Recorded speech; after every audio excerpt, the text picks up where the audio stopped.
What is that moment like, though, Sam Mendes, when you think, that is it, release the film to the world?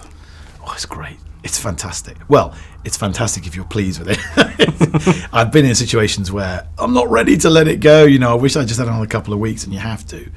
But with both this and Skyfall, it's been the sense of achievement, you've no idea the number of people involved, you know what I mean, as well. I just think it's an army of people whose shoulders I stand on, all of whom working to the same deadline.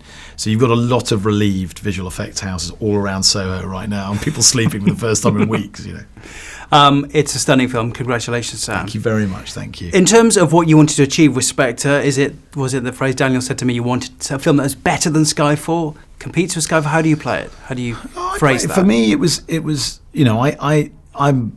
It's like having two kids. I don't love it any more than Skyfall. I love Skyfall. I'm incredibly proud of it. It's apples and oranges. I wanted to make a totally different movie.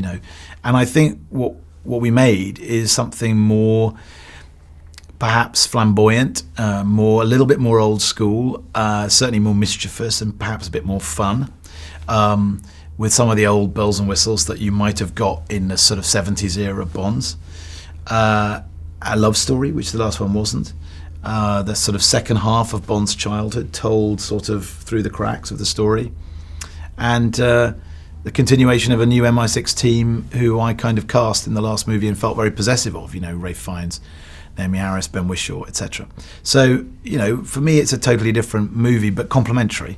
Not the second part of the same story, but a growth, a build on the same story. So sort of better or bigger, sort of like, that's in the eye of the beholder, really. I think it's up to the audiences to say which they prefer. I mean, the fact that it's not being dismissed as not as good as the last one, that's the big relief. It's different, and I really want audiences to go and see it. If anything, it's a movie made for the audiences and for the fans, for the people who really will get some of the quotes from the past iconography of Bond, from the mythic many of those landscape, and there's a few knocking around in the movie, all of which are done with love and hopefully combined with enough the contemporary to create a good balance. What's that moment like when you're shooting on set and you realise that your leading man has to be flown off to have surgery on his knee? Yeah, that was a bit scary. Well, actually, by the time he had to have surgery, I was relieved because he was in so much pain, to be honest with you, that just the fact that he had made a decision felt better, because he was really, I was astonished he got through as much as he did. It was a little scary, but the funny thing happened, which is it was right in the middle of principal photography, so it was halfway through. Everyone got a week off, and it's a very good thing on an 8-month shoot to have everyone have a little bit of a break. And for me, I was able to cut the movie together in rough and see what we had, and from that moment on I felt I knew exactly what I thought the movie should be. It was really helpful. So he unwittingly gave us all a bit of a boost at that point. Absolutely. He said to me as well, I know you've both, I think, been quoted saying that you push each other's buttons. Is that the way your dynamic works, why you create such magic? Well, thank you for saying that. I think we know each other very well now, and I think you can't go through experiences this sort of mammoth, in this filmmaking doesn't get much bigger than this or much more testing than this, without getting to know each other pretty well and having a shorthand. And oftentimes I'll walk over to him while he's in the middle of a setup, and I'll inhale to give him a note, and he'll go, I know, like that, and that'll be it. And he'll do exactly what I was going to say he should do, but I don't have to say it. And that kind of thing is just just makes me laugh. He does make me laugh. He's actually a genuinely funny man, Daniel, and it's partly because he speaks with his heart. And sometimes that leads him into trouble, as we've discovered. And there is some great humour as well in the script. He will never lie.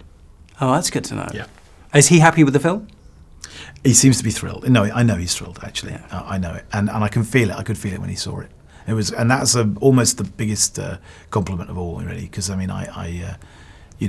he's my main collaborator, really, ultimately, and without him, no movie, and without him, I wouldn't be doing it, because it was him playing Bond that drew me back to into the franchise as an audience member, and then made me want to make a film myself. Will you make a third, and will he star in a fifth? You'd have to ask him about the other second part. He's been vague. For me, I think it's I made a mistake last time of answering too hastily, and then changed my mind. And I think, now is probably the worst possible time to make that decision, 2.5 days or something after I finished the film. But all I can say is it's been a great adventure and a huge privilege. No, we haven't got long. Two final quick questions. Sure. Skyfall, the #1 film of all time in the UK. Yes. So where do you go from that? Well, the audience will tell us, won't they?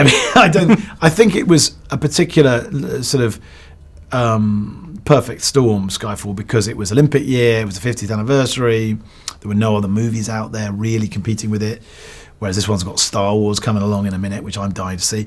So, and it was almost like you weren't a patriot, you weren't, you weren't a true, British person if you didn't go and see the film. And so that may not happen again here, but I think globally, I hope it will take the audience that Skyfall found and build on it. Do I have 10 seconds to say Sam Smith, happy with it? Yes, wonderful very happy with it. Very happy with it, but interestingly, much better, I think, in the context of the movie, because I think you understand why, what the words mean, and I think also when you put it with the credits, which was always the intention, obviously, there's a whole other dimension to the song, and that Sam wrote something very specific to the story, in the way that Adele did with Skyfall.